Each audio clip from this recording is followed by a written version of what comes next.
بسم اللہ الرحمن الرحیم۔ السلام علیکم۔ میرے لیے وہ دن عام دنوں جیسا ہی تھا، لیکن قسمت نے اس دن میرے لیے ذلت کا ایک نیا باب لکھا تھا۔ میں اور امی صبح سویرے اپنی بوسیدہ چادر لپیٹے فجر کے بعد ہی نکل کھڑے ہوئے تھے۔ ہمارے جوتے کی ایڑیاں گھس چکی تھیں، پاؤں میں چبھن سی ہوتی تھی، مگر غربت کا بوجھ ان زخموں سے کہیں زیادہ تھا۔ امی بار بار کہتی، چہرہ ڈھانپ کر رکھ، کوئی تیری جوانی کو نہ نوچ لے، اور میں سر جھکائے ان کے ساتھ بنگلوں کے باہر کام کی تلاش میں بھٹکتی رہتی۔ وہ پہلا دن تھا جب میں اس سفید رنگ کے شاندار بنگلے کے دروازے پر پہنچی تھی۔ گیٹ پر ایک موٹا سا دربان کھڑا تھا جس نے ہمیں اوپر سے نیچے تک دیکھا، جیسے ہم انسان نہیں خاک میں لپٹے پرندے ہوں۔ بیگم صاحبہ سے بات کرنی ہے، امی نے دھیمی آواز میں کہا تو وہ کچھ بڑبڑاتا اندر چلا گیا۔ کچھ دیر بعد وہی دربان لوٹا اور ہمیں اندر لے گیا۔ لان میں ہری گھاس تھی، جیسے زمین بھی ان کے حکم کی تابع ہو۔ ہم برآمدے میں بیگم صاحبہ کے سامنے کھڑے تھے۔ وہ ایک سنگ مرمر کی کرسی پر بیٹھی تھی، پیر سے پیر ٹکائے چائے کی پیالی کو انگلیوں میں گھماتی جا رہی تھی۔ سفید ساڑی، ہیرے کی نتھ اور آنکھوں میں نفرت کی جھلک۔ نام کیا ہے تمہارا؟ اس نے بغیر میری طرف دیکھے پوچھا۔ رانی، میرے لبوں سے بمشکل نکلا۔ امی نے جلدی سے کہا، صفائی کا کام جانتی ہے، چپ چاپ اپنا کام کرتی ہے۔ وہ میری طرف دیکھ کر ہنسی، ایک ایسی ہنسی جو کسی غلام پر کی جاتی ہے۔ پھر ایک جملہ بولا جو آج تک میرے دل میں خنجر کی طرح پیوست ہے۔ میں کچرے میں پھینک دینا پسند کرتی ہوں، لیکن ان غریبوں کو دینا مجھے بالکل پسند نہیں۔ اس کے ان الفاظ نے جیسے میرے اندر کچھ توڑ دیا ہو۔ میں خاموش رہی۔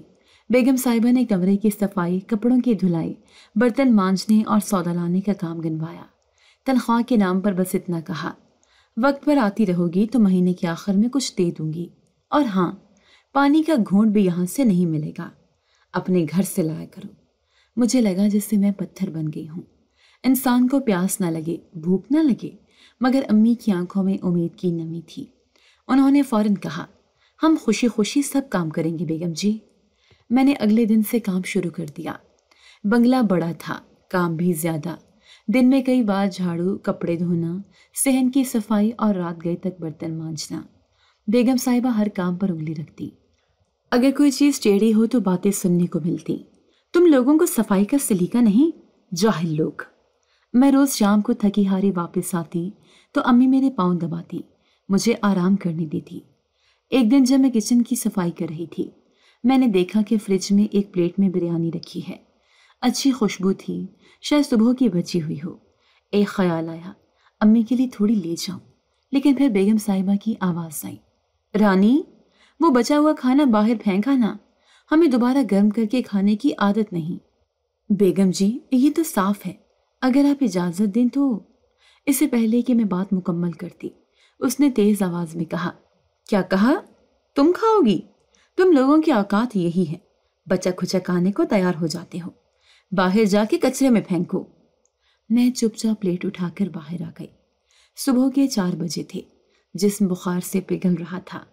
پیشانی پر ہاتھ رکھا تو لگتا تھا جسے انگارے دہک رہے ہوں۔ گلا خشک تھا، پاؤں سن، مگر ایک ہی فکر کھائی جا رہی تھی، اگر دیر ہوئی تو بیگم صاحبہ ناراض ہو جائیں گی اور شاید نکال بھی دیں۔ امی نے آہٹ سنی، جلدی سے میرے پاس آئیں۔ رانی، تیری سانس تو پھول رہی ہے، بخار میں کیوں جا رہی ہے؟ رہنے دے، آج میں چلی جاتی ہوں۔ میں نے ان کی جریوں والے ہاتھ اپنے ہاتھ میں لیے اور بمشکل مسکرائی۔ امی، وہ لوگ کسی کو دوسرا موقع نہیں دیتے، اگر ایک دن کی بھی چھٹی کر لی تو وہ مجھے ہمیشہ کے لیے نکال دیں گے۔ امی کچھ کہے بغیر میرے سر پر پیار کرتی رہیں اور میں کپڑے بدل کر نکل کھڑی ہوئی۔ ٹانگیں لڑکھڑا رہی تھیں، آنکھوں کے آگے دھند سی چھائی ہوئی تھی، لیکن بنگلے کے گیٹ پر پہنچتے ہی وہی دربان کا طنزیہ چہرہ نظر آیا۔ بڑی جلدی آئی ہو آج، بخار ہے یا بہانہ؟ اس نے ہنستے ہوئے کہا۔ میں نے کوئی جواب نہ دیا، سیدھا اندر چلی گئی۔ بیگم صاحبہ برآمدے میں بیٹھی ناشتہ کر رہی تھیں۔ سامنے ایک پلیٹ میں 5 عدد کھجوریں رکھی تھیں اور ساتھ میں بادام اور دہی۔ میں نے آداب کیا تو بس ایک تیز نظر ڈالی اور کہا، جاؤ صحن صاف کرو، پتوں سے بھر گیا ہے۔ بخار سے جسم کانپ رہا تھا، پھر بھی میں نے جھاڑو سنبھالی۔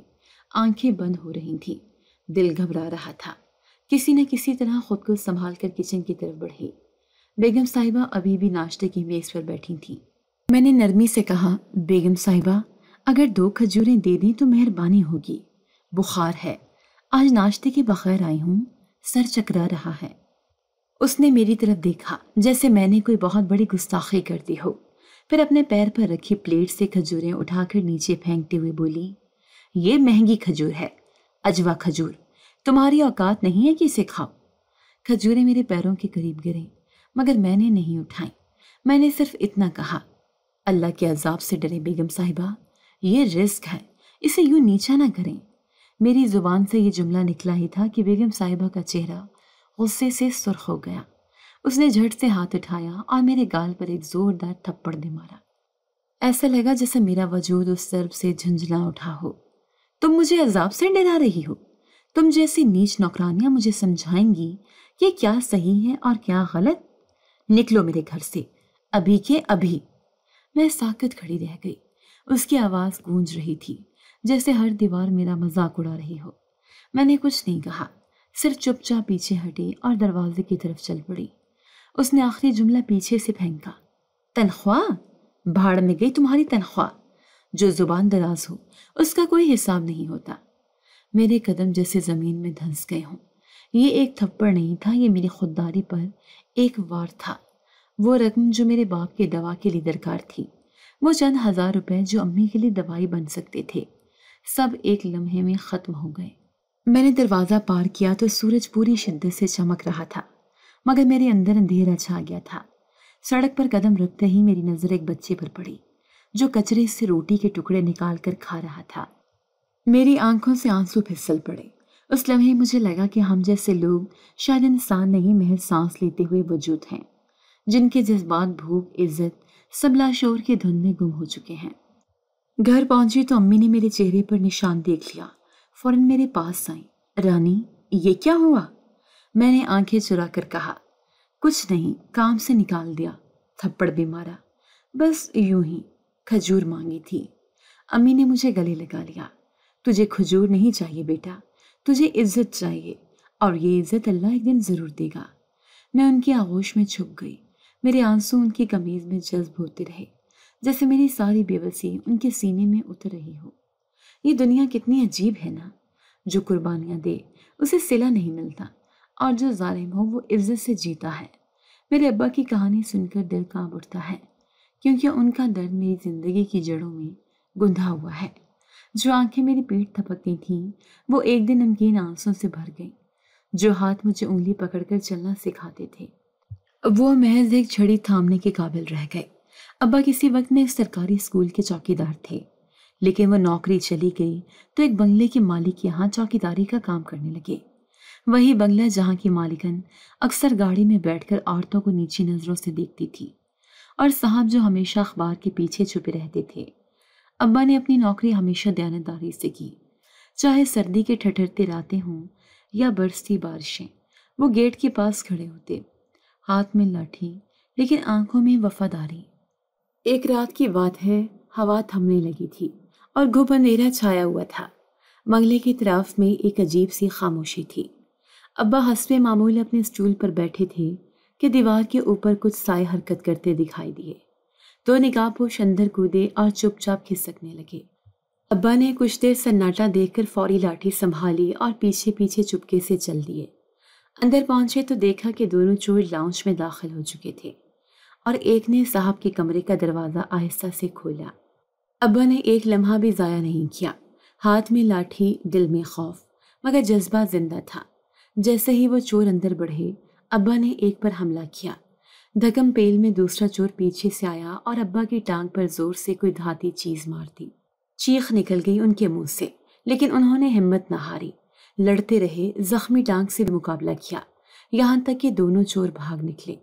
شور سن کر صاحب باہر نکلے، پولیس کو بلایا گیا۔ سب نے ابا کی بہادری دیکھی، ان کی قربانی جانی گئی۔ لیکن جیسے ہی صبح کا سورج نکلا، جیسے ہی تھانے کی کارروائی ختم ہوئی، سب بھول گئے کہ رات کس نے ان کی جان بچائی۔ ابا کی ٹانگ کا زخم بگڑتا گیا۔ ڈاکٹروں نے کہا کہ انفیکشن پھیل گیا ہے، ٹانگ کاٹنی پڑے گی ورنہ جان کو خطرہ ہے۔ یہ جملہ جیسے قیامت بن کر ہمارے کچے گھر میں گونجا۔ ہم سب سناٹے میں تھے۔ میری ماں تو وہیں اسپتال کے فرش پر بیٹھ گئی اور میں تو صرف دیوار کو گھورتی رہی، جیسے اسے تو کچھ کہنا چاہیے تھا۔ کچھ ہی دنوں میں ابا کی ٹانگ کاٹ دی گئی۔ وہ جو ہمیشہ سر اٹھا کر چلتے تھے اب ویل چیئر پر بیٹھے رہنے لگے۔ پہلے پہل وہ چپ چاپ رہتے، پھر ان کی آنکھوں میں وہ شرمندگی آتی جو کسی چور کی آنکھوں میں بھی نہ ہو۔ وہ کہتے، میں اب کیا کروں رانی، میں تو تم سب کے لیے کام کرتا تھا، اب تم لوگ میرے لیے کام کرو گے۔ ہم نے انہیں سنبھالنے کی ہر ممکن کوشش کی، مگر سچ تو یہ تھا کہ ہم خود بھی ٹوٹ چکے تھے۔ دن پر دن گزرنے لگے اور ایک دن بنگلے سے ایک نوٹس آیا۔ صاحب کا پیغام تھا، ہم اب نیا گارڈ رکھ رہے ہیں، معذور انسان ہماری سیکیورٹی کیسے کر سکتا ہے؟ یہ سن کر جیسے ہماری سانس سے رک گئی۔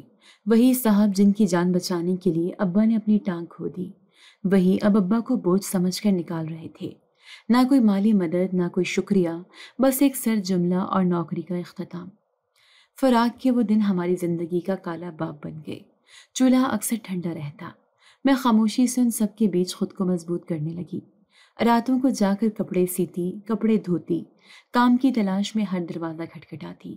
جب اماں میرا چہرہ دیکھتی کہتی، تو میری بیٹی نہیں، میرا سہارا ہے۔ میں نے ہر ذلت کو، ہر تکلیف کو برداشت کیا، مگر ابا کی خاموشی وہ میرے لیے سب سے بڑا تانا بن گئی۔ ایک رات جب سب سو رہے تھے، میں ابا کے قریب جا بیٹھی۔ وہ کھڑکی سے باہر دیکھ رہے تھے، جیسے ماضی کے کسی لمحے کو یاد کر رہے ہوں۔ میں نے آہستہ سے پوچھا، ابا اگر وہ رات دوبارہ آ جائے تو کیا آپ پھر بھی ان کی جان بچائیں گے؟ انہوں نے میری طرف دیکھا، ہونٹوں پر ہلکی سی مسکراہٹ ابھری، آنکھوں میں نمی تھی۔ رانی، انسان وہی ہے جو انسانیت نہ چھوڑے۔ میں اپنی جان بھی دے دیتا اگر کسی کی جان بچتی، مگر اب میں جان گیا ہوں، دنیا وہ نہیں جو ہمیں بچائے۔ یہ دنیا صرف دیکھتی ہے کہ تمہارے پاس کیا ہے، تم خود کیا ہو، کسی کو پرواہ نہیں۔ ان کی بات نے میرے دل کو چیر دیا، اور اس رات میں نے خود سے وعدہ کیا، اب اس دنیا کو میں اپنے آنسو نہیں دکھاؤں گی، اب میں لڑوں گی ہر اس لمحے سے، ہر اس ظلم سے جو ہمیں کچلنے کے لیے پیدا ہوتا ہے۔ غربت صرف پیٹ کی بھوک نہیں لاتی، یہ ماں کے دل میں خوف بھی بھر دیتی ہے۔ عزت دار گھروں کی عورتیں چاہے جتنا پردہ کریں، غریب کی بیٹی کے لیے پردہ ایک حفاظتی دیوار بن جاتا ہے۔ ماں کی نظریں جیسے ہر لمحہ میرے چہرے پر لگی رہتی۔ ہر بار گھر سے نکلنے سے پہلے وہ میری اوڑھنی کو ٹھیک سے لپیٹتی اور سرگوشی میں کہتی، رانی تیری جوانی بہت نازک ہے، لوگ نہ ترس کھاتے ہیں نہ شرم کرتے ہیں، بس اپنا چہرہ چھپایا رکھنا۔ ان دنوں ابا بستر پر پڑے تھے، اماں کی آنکھوں میں نیند انکا ہو چکی تھی۔ ایک دن ان کی سانس رکی اور وہ بولی، رانی آج چل میرے ساتھ، ہم دونوں مل کے کام ڈھونڈتے ہیں۔ میں نے چادر سر پہ لی اور ہم محلے کے سرے پر نکل گئے۔ گرمی کا موسم تھا، سورج دہک رہا تھا، مگر ہمارے پیروں تلے زمین اس سے بھی زیادہ تپتی تھی۔ ہر بنگلے کے گیٹ پر ہم امید لے کر گئے، مگر جواب وہی تھا، ملازمہ ہے، ضرورت نہیں۔ کئی گھنٹے یوں ہی گزر گئے۔ اماں کی سانسیں تیز ہو رہی تھیں، وہ بار بار چھاؤں ڈھونڈتی تھیں۔ میں نے کہا، امی آپ بیٹھیں، میں آگے جا کے پوچھتی ہوں، مگر وہ ضد پر تھیں۔ میں ساتھ ہوں تو لوگ تم پر شک نہیں کرتے، تمہاری حفاظت میری ذمہ داری ہے۔ بالآخر ایک بنگلہ ایسا آیا جس کی دیواروں پر سفید رنگ تازہ تھا اور دروازے پر بڑی سی گھنٹی لٹک رہی تھی۔ امی نے دھڑکتے دل کے ساتھ اسے دبایا، دروازہ کھلا، ایک نوجوان لڑکی باہر نکلی۔ اس کی آنکھوں میں الجھن تھی، شاید کسی نوکر کے آنے سے اسے گھن آتی تھی۔ جی، صفائی اور برتن دھونے کا کام ڈھونڈ رہے تھے، اماں نے دھیمے لہجے میں کہا۔ لڑکی اندر گئی اور تھوڑی دیر بعد واپس آئی۔ بیگم صاحبہ سے بات کرو، اندر آ جاؤ۔ ہم اندر گئے تو جیسے محل میں قدم رکھ دیا ہو۔ سنگ مرمر کے فرش پہ روشنی جھلک رہی تھی، فانوس چھت سے جھول رہا تھا اور ہر طرف خوشبو بکھری ہوئی تھی۔ بیگم صاحبہ صوفے پر بیٹھی تھی، کپڑے قیمتی، ہونٹ سرخ اور ناک میں ایک قیمتی نتھ۔ کام کا تجربہ ہے؟ اس نے سخت لہجے میں پوچھا، جیسے رحم کی توقع ہی نہ ہو۔ امی نے سر جھکا کر کہا، جی برسوں سے کام کر رہے ہیں، میری بیٹی سلیقہ مند ہے۔ بیگم صاحبہ نے میری طرف دیکھا، پھر آنکھوں سے اشارہ کیا، تم چہرہ کیوں چھپاتی ہو؟ کام کے وقت یہ پردہ کام نہیں آئے گا۔ میں خاموش رہی، مگر امی نے فوراً کہا، بیگم جی یہ عادت ہے، بچپن سے پردہ کرتی ہے۔ وہ طنزیہ ہنسی، یہاں تمہیں کام کرنا ہے یا عزت بچانی ہے؟ میں نے نظریں جھکائے رکھی مگر اندر سے ایک تلخی نے جنم لیا۔ کیا ایک غریب کی عزت صرف مذاق ہے؟ کیا پردہ صرف امیروں کے لیے ہے؟ مگر زبان بند تھی کیونکہ نوکری کی طلب تھی۔ بیگم صاحبہ نے چند لمحے مجھے اوپر نیچے دیکھا جیسے میرا وزن کر رہی ہوں، پھر بولی، ٹھیک ہے، صفائی، برتن، کپڑے سب تمہارے ذمہ ہوں گے، تنخواہ مہینے کے آخر میں، اگر کام پسند آیا تو رکھ لیں گے ورنہ نکال دیں گے۔ امی نے تشکر سے سر ہلایا۔ بہت شکریہ بیگم جی، اللہ آپ کو جزا دے۔ بیگم صاحبہ نے کہہ کر لگایا، اللہ سے جزا کی امید تم لوگ ہی رکھتے ہو، ہم تو خود اپنے نصیب کا فیصلہ کرتے ہیں۔ اگلے دن سے کام شروع ہو گیا۔ صبح 7 بجے پہنچتی، رات 7 بجے لوٹتی۔ چمکتے فرش، دمکتے برتن، ستھرے کمرے سب میرے ہاتھوں سے صاف ہوتے مگر میری اوڑھنی جیسے ہر وقت بیگم صاحبہ کی نظروں میں کانٹے کی طرح چبھتی۔ بعض اوقات بیگم صاحبہ اپنی سہیلیوں کے سامنے میرا ذکر مذاق میں کرتی، یہ ہے ہماری پردے والی نوکرانی جو جھاڑو تو دیتی ہے لیکن ایسے جیسے کسی دربار میں بیٹھی ہو۔ سب ہنستی اور میری آنکھوں میں نمی سے مٹاتی۔ امی اکثر رات کو میرے پاؤں دباتے ہوئے کہتی، بیٹی صبر کر، اللہ دیر کرتا ہے اندھیر نہیں، ایک دن سب دیکھے گا، سب سنبھالے گا۔ میں چپ چاپ ان کے لفظوں میں پناہ لیتی اور دل میں خاموش خواہش پالتی، کاش کوئی جگہ ہو جہاں عزت چہرے سے نہ تولی جائے، نہ دوپٹے سے۔ ہر بنگلے کا ایک راز ہوتا ہے، کچھ دیواروں کے پیچھے دفن ہوتے ہیں، کچھ چہروں پر ہنسی کی صورت چھپے ہوتے ہیں، لیکن کچھ راز چیختے نہیں مگر سسکتے ضرور ہیں۔ بیگم صاحبہ کا بنگلہ بھی ایسا ہی تھا، صاف ستھرا، چمکتا ہوا مگر اندر سے عجیب سا سناٹا چھایا رہتا تھا، جیسے ہر اینٹ کو چھپانے کی کوشش کر رہی ہو۔ میں نے جب پہلی بار بیگم صاحبہ کے بیٹے کی تصویر دیکھی تھی تو سوچا تھا کوئی بیرون ملک پڑھا لکھا نوجوان ہوگا، لیکن بیگم صاحبہ ہمیشہ اس کا ذکر کرتے ہوئے جلدی بات بدل دیا کرتی۔ بس اتنا پتا چلا تھا کہ وہ کسی علاج کے لیے باہر گیا ہے۔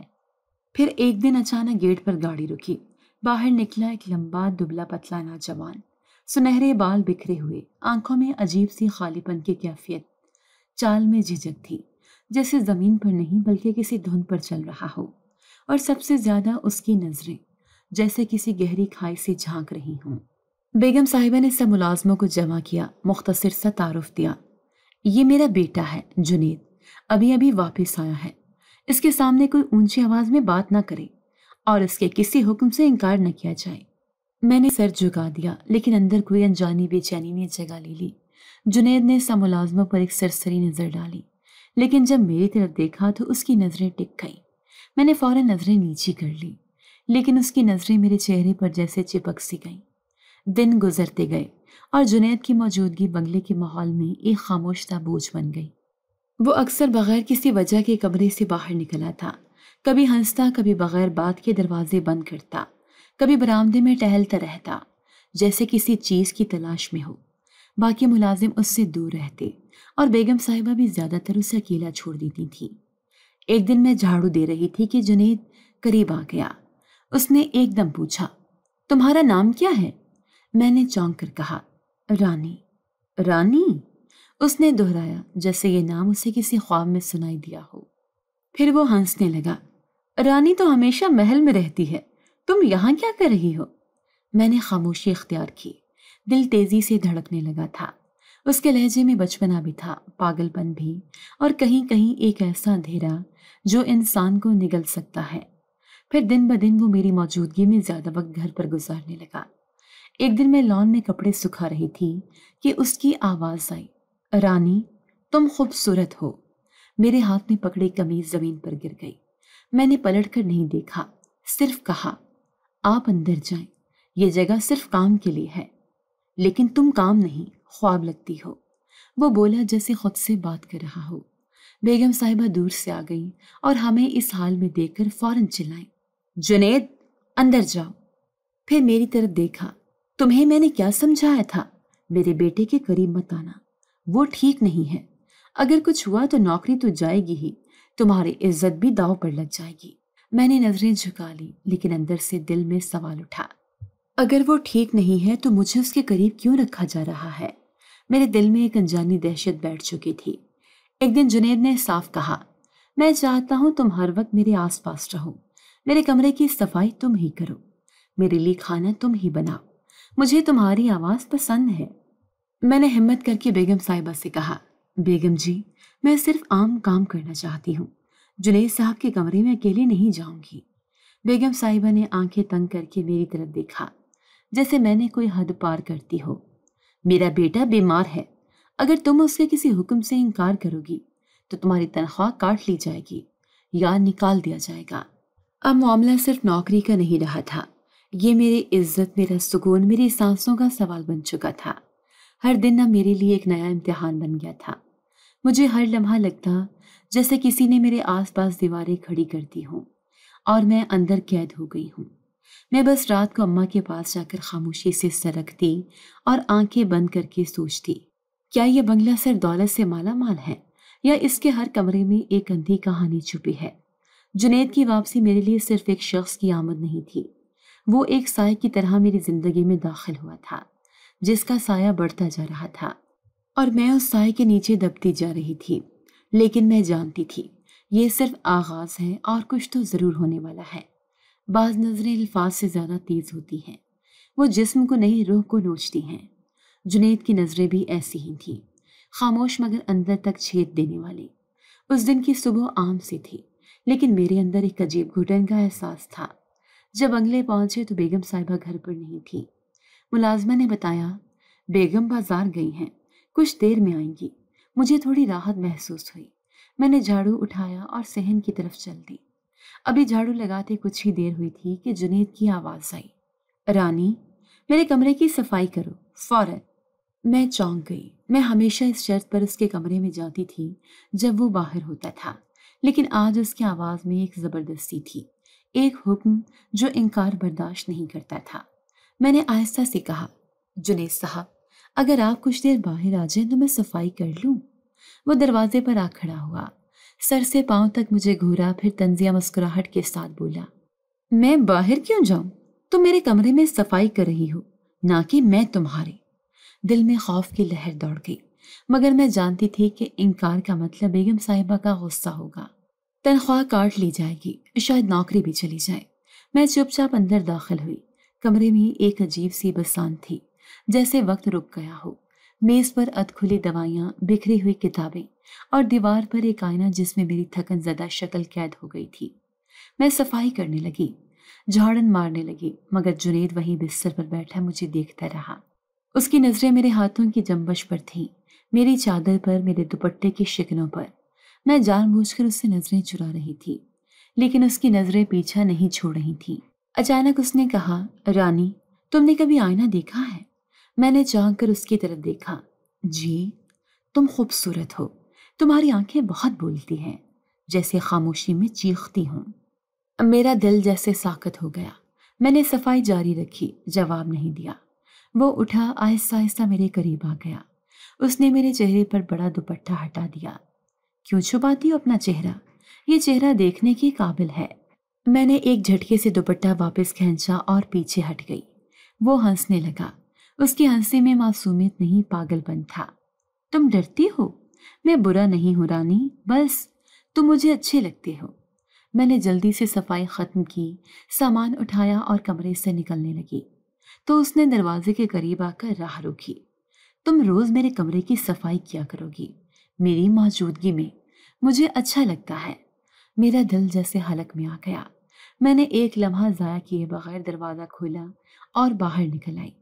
پیچھے سے اس کی آواز گونجی، ایک دن تم مان جاؤ گی رانی، ایک دن تمہیں میری ضرورت محسوس ہوگی۔ کچن میں آ کر میں نے ٹھنڈا پانی پیا، مگر جسم کی لرزش تھمنے کا نام نہیں لے رہی تھی۔ میں جانتی تھی کہ بیگم صاحبہ سے بات کرنے کا کوئی فائدہ نہیں، سو میں نے خاموش رہنے کا فیصلہ کیا۔ اسی رات میں اماں کے پاس جا کر ان کی گود میں سر رکھ کر لیٹ گئی۔ میری آنکھوں سے آنسو بہنے لگے۔ اماں نے کچھ نہ پوچھا، بس میری پیشانی پر ہاتھ رکھ کر دعائیں پڑھتی رہیں۔ اندر سے میں ٹوٹ رہی تھی۔ وہ نظر، وہ لمس، وہ جملے میرے وجود پر زخم بن چکے تھے، مگر میں جانتی تھی میں غریب ہوں، میری چیخ سننے والا کوئی نہیں۔ اگلی صبح حسب معمول میں پھر سے بنگلے پر پہنچی۔ اس دن بیگم صاحبہ نے صبح ہی کہہ دیا تھا، آج میں باہر جا رہی ہوں، جنید کا خیال رکھنا، کھانے کا وقت مت بھولنا، اور ہاں، اس سے کوئی شکایت نہ ہو، تم جانتی ہو میں برداشت نہیں کرتی۔ میں نے آہستہ سے سر ہلا دیا۔ دل میں ایک بے نام خوف سا بیٹھ گیا تھا، جیسے کچھ برا ہونے والا ہے۔ دوپہر ڈھلنے لگی تھی۔ میں باورچی خانے میں کھڑی سبزی کاٹ رہی تھی اور مسلسل دروازے کی طرف نظر دوڑا رہی تھی۔ جنید کمرے میں تھا، لیکن اس کی خاموشی مجھے ڈرا رہی تھی۔ پھر اچانک اس کے قدموں کی چاپ سنائی دی۔ میں جیسے ساکت ہو گئی، دل کی دھڑکنیں تیز ہو گئیں، ہاتھ لرزنے لگے۔ وہ دروازے پر آ کھڑا ہوا۔ مجھے بھوک لگی ہے، اس نے کہا۔ جی بنا رہی ہوں، ابھی تھوڑی دیر میں تیار ہو جائے گا۔ میں نے نرمی سے جواب دیا اور نظریں چولہے پر مرکوز کر دیں۔ تم کیوں اتنا ڈرتی ہو؟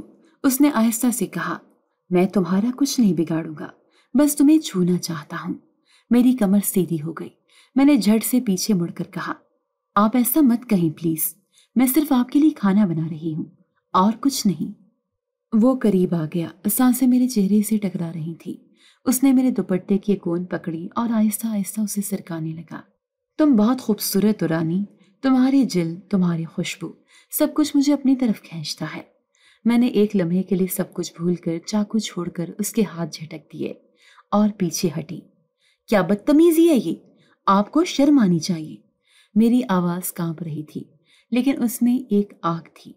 جنید نے میری طرف دیکھا، جیسے اسے میری بات کی سمجھ ہی نہ آئی ہو۔ اس کی آنکھوں میں وہی پاگل پن ابھر آیا جو میں پہلے بھی دیکھ چکی تھی۔ اس نے میرے بازو کو زور سے پکڑا۔ تمہیں مجھ سے محبت کرنی چاہیے، تمہیں میرے ساتھ ہونا چاہیے، تم میری ہو۔ میں نے ساری ہمت یکجا کی اور زوردار تھپڑ اس کے منہ پر دے مارا۔ ایک لمحہ جیسے رک گیا۔ باورچی خانے کی دیواریں، چولہا، برتن سب خاموش ہو گئے۔ جنید کا چہرہ سرخ ہو گیا، آنکھیں پھیل گئیں، اس کے لب کپ کپانے لگے اور پھر وہ پاگلوں کی طرح چیخنے لگا۔ برتن ایک ایک کر کے فرش پر گرا دیے، گلاس توڑ دیا، چولہے کے قریب جا کر بوتلیں اٹھا اٹھا کر دیوار سے مارنے لگا۔ رانی، تم نے مجھے مارا؟ تمہیں میری بات نہیں ماننی تھی؟ تم بھی جھوٹی نکلی، تم بھی سب جیسی ہو۔ میں خوف سے تھر تھر کانپنے لگی۔ میں پیچھے ہٹی اور دروازے کی طرف دوڑی۔ اس کے چیخنے کی آواز میرے پیچھے پیچھے آتی رہی۔ تم نہیں بچو گی رانی، میں تمہیں حاصل کر کے رہوں گا۔ میں ننگے پاؤں دوپٹہ سنبھالتی ہوئی دروازے سے باہر نکلی۔ دربان کچھ سمجھ نہ سکا۔ میں نے اس کی طرف دیکھے بغیر گیٹ سے باہر قدم رکھ دیا۔ میرے قدم لڑکھڑا رہے تھے، سانس بے قابو ہو رہی تھی، مگر میں بھاگتی رہی، دوڑتی رہی، جب تک میرا گھر نہیں آ گیا۔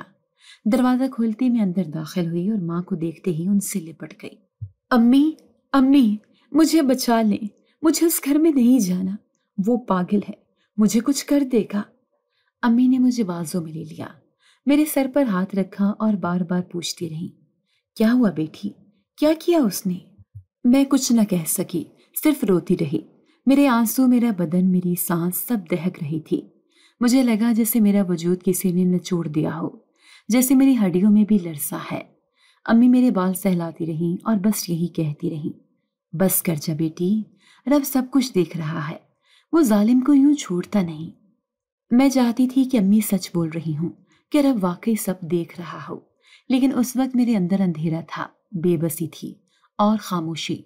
میں بس اتنا جانتی تھی، اب اس بنگلے میں واپس جانا میری عزت کا سوال نہیں رہا، میری زندگی کا سوال بن چکا تھا۔ لیکن کوئی اور نوکری بھی تو نہیں تھی، کوئی اور رستہ بھی تو نہیں تھا۔ مجھے لگا جیسے میں جیتنے کے لیے پیدا نہیں ہوئی، صرف سہنے کے لیے بنی ہوں۔ اور پھر اندر ایک آواز آئی، نہیں، اب سہوں گی نہیں، جو ہوگا لڑوں گی۔ یہ میرے اندر بیدار ہونے والی ایک نئی رانی تھی، جو ڈری ہوئی ضرور تھی، مگر اب زیادہ دیر چپ نہ رہنے والی تھی۔ زندگی جیسے میرے ساتھ مسلسل کھیل کھیل رہی تھی۔ ایک مصیبت ختم نہ ہوتی کہ دوسری دہلیز پر آ کھڑی ہوتی۔ ایک دن کی بھی مہلت نہ ملتی تھی۔ میرے آنسو ابھی پہنچے نہیں جاتے تھے کہ نئی تکلیف آنکھوں میں دھند سی بھر دیتی تھی۔ اس دن صبح امی کا رنگ کچھ زرد سا تھا، لیکن انہوں نے زبردستی مسکراہٹ چہرے پر سجا رکھی تھی۔ میرے بازو پر ہاتھ رکھ کر بولی، بیٹی، تو آج گھر میں رہ، تو تھک گئی ہے اور اس جنید سے بھی ڈری ہوئی ہے، آج میں چلی جاتی ہوں کام پر۔ امی، آپ کی طبیعت، میں کچھ کہنے ہی والی تھی کہ انہوں نے میری بات کاٹ دی۔ میں ماں ہوں رانی، اور ماں اپنی بیٹی کے لیے کچھ بھی کر سکتی ہے۔ آج میں کام کراتی ہوں، تو ذرا سکون سے سانس لے۔ میں خاموش ہو گئی، ماں کو انکار نہیں کر سکتی تھی۔